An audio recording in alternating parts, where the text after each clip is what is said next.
না, কথায় আছে ধৈর্যের নাকি মেয় ফল ফলে। তো আমরা বাঙালিরা ধৈর্য ধরেছিলাম বিদায় অনেকদিন পর এখন সবজির দাম কমে গিয়েছেন আল্লাহর রহমতে।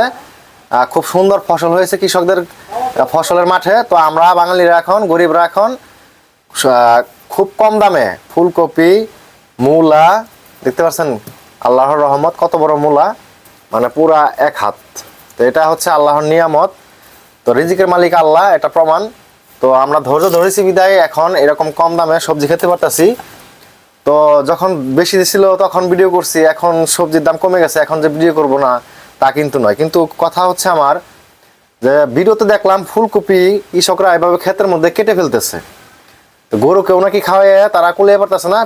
এই ফুলকপির কোনো মূল্য নেই, 1 টাকা পিস নাকি ফুলকপি। যেই ফুলকপি কেজি খাইছি 60 টাকায়, সেই ফুলকপি এখন 1 টাকা কেজিতে পড়ে গেছে পাইকারি। তো আমি বলতে চাই যে আমরা ভালো কম দামে খেতে পারতেছি বিদায় যে আলহামদুলিল্লাহ বলবো তা না।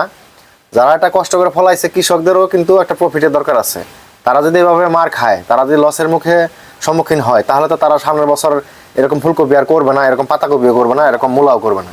তাহলে কি হবে, আবার আমাদের ভারত থেকে অথবা অন্য দেশ থেকে আবার আমদানি করে খেতে হবে। তো কৃষকরাও বাঁচুক, আমরাও বাঁচি।